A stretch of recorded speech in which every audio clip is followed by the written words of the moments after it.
podcast Sirtonga. Halo guys, perkenalkan nama saya Dinda. Halo Planters, perkenalkan nama saya Romadoni. Salam sawit.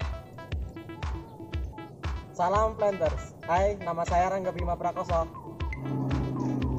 Salam Planters. Perkenalkan nama saya Rinaldo Franciscus. Halo guys, perkenalkan nama saya Ante dari Yosaragi.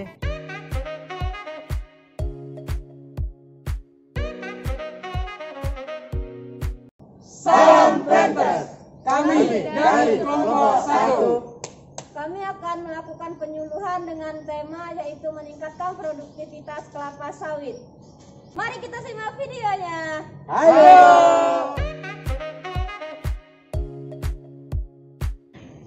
Nah, ada 4 hal yang harus kita perhatikan dalam melakukan kegiatan ini, yaitu yang pertama pemupukan, yang kedua pruning, yang ketiga pembersihan piringan, dan yang keempat panen. Hai guys, sekarang kita mau membahas tentang pupuk nih. Dalam perkebunan kelapa sawit sendiri, pupuk sangat penting dalam meningkatkan produktivitas buah.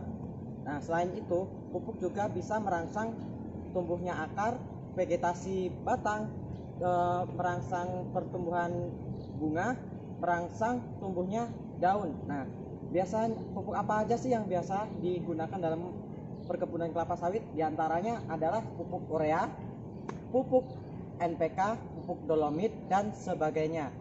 Oke guys, tadi kita udah belajar tentang contoh-contoh pupuk. Jadi dalam pemupukan juga kita harus memperhatikan caranya gimana. Itu adalah 5T, yaitu tepat jenis, tepat waktu, tepat dosis, tepat cara, dan tepat tempat.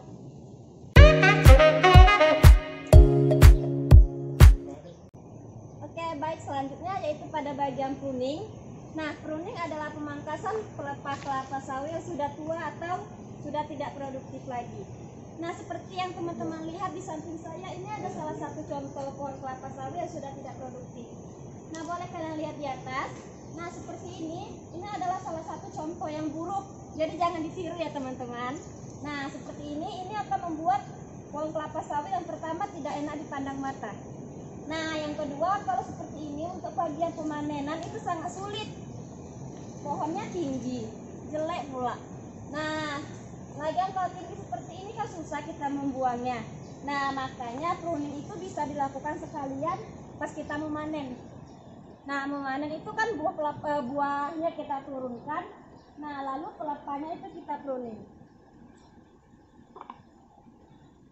Nah, setelah kita melakukan pruning itu ada tujuannya, bukan asal kita melakukan pruning aja.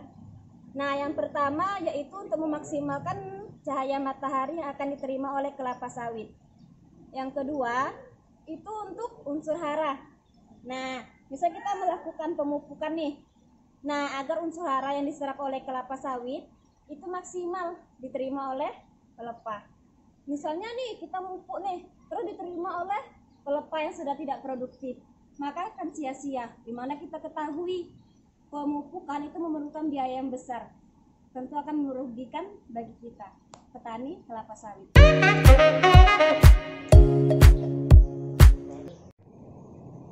Ya, saya di sini akan menjelaskan tentang piringan. Piringan yang berada di sekitaran pohon sawit yang sekitar diameternya 4 meter. Guna dibuat piringan adalah untuk mempermudah pemanen dan untuk mempermudah perawatan atau pengambilan brondolan dan untuk menghindari hama-hama penyakit. Ini adalah contoh-contoh pohon sawit yang tidak dibuat piringan. Jika tidak kita buat piringan, beginilah hasilnya: pelepah rusak, batang pohonnya rusak, dan buah sawitnya pun tidak bagus untuk dijual. Ini adalah contoh-contoh piringan yang bagus.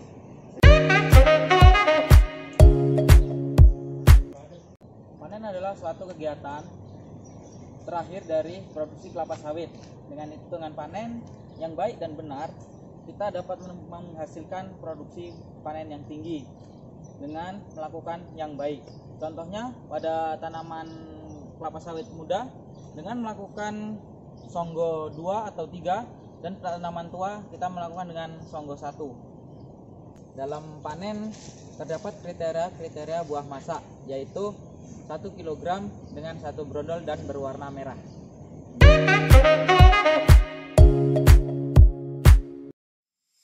Gimana videonya? Seru nggak? Seru dong. Semoga videonya bisa bermanfaat untuk kita semua dan terkhusus untuk para petani.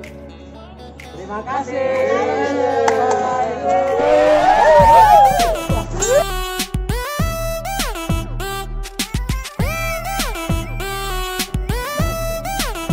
Check it out.